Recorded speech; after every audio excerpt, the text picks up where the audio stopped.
पितृपक्ष में हर घर में पूर्वजों के लिए श्राद्ध और तर्पण किया जाता है। इस वीडियो में जानेंगे कि घर पर आसान तरीके से श्राद्ध कैसे कर सकते हैं, पितृपक्ष में क्या करना चाहिए और क्या नहीं, पितृपक्ष की शुरुआत कैसे हुई और पितृपक्ष के पीछे छिपा वैज्ञानिक और आध्यात्मिक रहस्य क्या है। तो वीडियो को अंत तक जरूर देखें। सुबह 9 बजे से दोपहर 12 बजे के बीच श्राद्ध करना सबसे शुभ माना जाता है। श्राद्ध के लिए घर का आंगन, छत या उत्तर पूर्व दिशा सबसे उत्तम होती है। जिस दिन श्राद्ध करना हो उस दिन पूरे घर की अच्छे से सफाई कर लें। पूरे घर में गंगा जल का छिड़काव करें। उस दिन अपने पितरों का पसंदीदा भोजन बनवाएं। सबसे पहले श्राद्ध के लिए आवश्यक सामग्री जैसे कि 1 लोटा जल, थोड़ा सा दूध, काला तिल, जौ, अक्षत, गंगा जल, चंदन, कुशा, जल, पका हुआ भोजन जिसमें खीर, पूड़ी, दाल, सब्जी हो और आसन इकट्ठा कर लें। स्नान करके साफ कपड़े पहने, पितरों का स्मरण करते हुए आसन पर बैठें। हाथ में जल, तिल, जौ, पुष्प और कुशा लेकर पितरों के नाम का संकल्प लें। इसे दक्षिण दिशा की ओर कम से कम 3 बार तर्पण करें। आप चाहें तो किसी बड़े स्टील के बर्तन में भी तर्पण का जल छोड़ सकते हैं। इसमें पहला तर्पण ब्रह्मा जी के लिए, दूसरा विष्णु जी के लिए और तीसरा शिव जी के लिए होता है। इसके बाद आपको अपने पितरों का ध्यान करना है।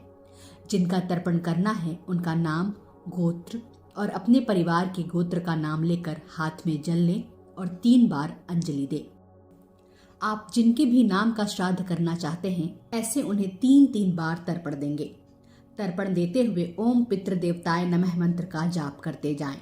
तर्पण देते समय मन में पूर्वजों से आग्रह करें कि कृपया हमारे तर्पण को स्वीकार करें, इस जल को स्वीकार करें और हम पर अपनी कृपा बनाए रखें।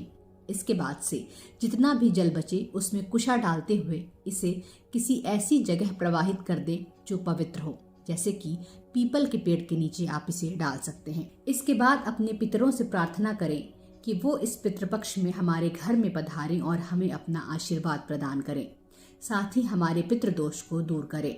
सारे अनुष्ठानों को वो अपने साथ अपने धाम ले जाएं और अच्छा फल प्रदान करें।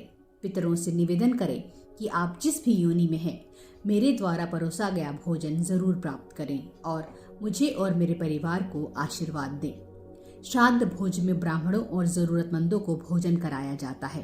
इस भोजन का पहला अंश पूर्वजों के नाम पर निकाला जाता है।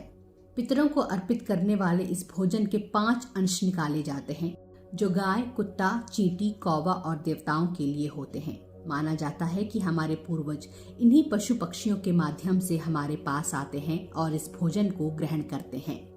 ब्राह्मणों को भोजन करवा के उन्हें दक्षिणा और वस्त्र दें। ब्राह्मण अगर न मिले तो दामाद या भांजे को भी श्राद्ध का भोजन करवा सकते हैं।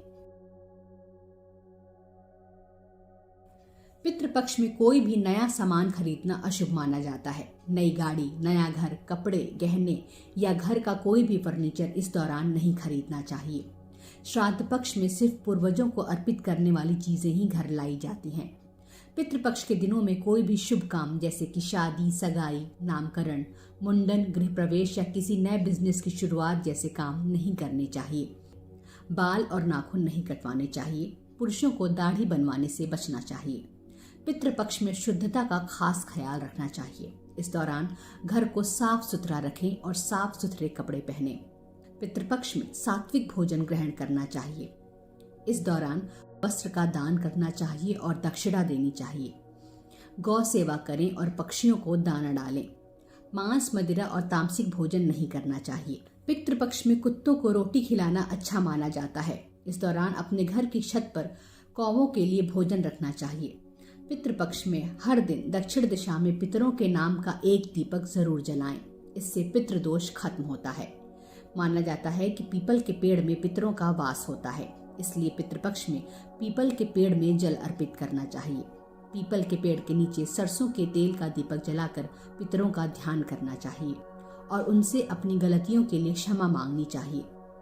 श्राद्ध पक्ष में जरूरतमंदों को भोजन कराना चाहिए। इसके अलावा किसी मंदिर में पूजन सामग्री भेंट करनी चाहिए। इन दिनों भगवत गीता का पाठ करना शुभ होता है। पितृपक्ष में अपनी क्षमता के अनुसार जरूरतमंद लोगों को कुछ न कुछ दान जरूर करें। इससे हमारे पूर्वज खुश होते हैं और हमें जीवन में आगे बढ़ने का आशीर्वाद देते हैं।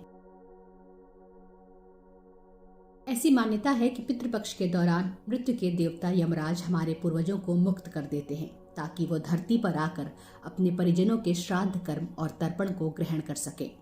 महाभारत के युद्ध के बाद युधिष्ठिर ने कौरव और पांडवों की तरफ से युद्ध में मारे गए सभी लोगों का श्राद्ध किया था। भगवान श्री राम ने भी गया में अपने पिता का श्राद्ध किया था। भाद्रपद की पूर्णिमा से अश्विन मास की अमावस्या तक कुल 16 श्राद्ध होते हैं। इन श्राद्धों में अपने पितरों और पूर्वजों का पिंडदान, तर्पण और अन्य विधियां करना जरूरी माना गया है। सनातन धर्म में कहा गया है कि हर मनुष्य 3 ऋणों के साथ जन्म लेता है: देव ऋण, ऋषि ऋण और पितृ ऋण। पितृ ऋण का मतलब है हमारे पूर्वज जिन्होंने हमें जन्म दिया, संस्कार दिए और इस दुनिया में आने का अवसर दिया।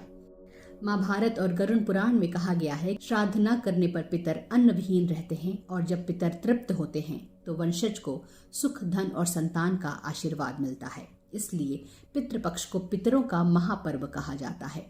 पितृपक्ष सिर्फ कर्मकांड का समय नहीं, बल्कि परिवार और परंपरा से जुड़ने का एक अवसर है। श्रद्धा और प्रेम से किया गया एक छोटा सा तर्पण भी पितरों को तृप्त करता है और हमें उनके आशीर्वाद से भर देता है। वीडियो अच्छी लगी हो तो इसे लाइक करें, शेयर करें और हमारे चैनल को सब्सक्राइब करना ना भूलें।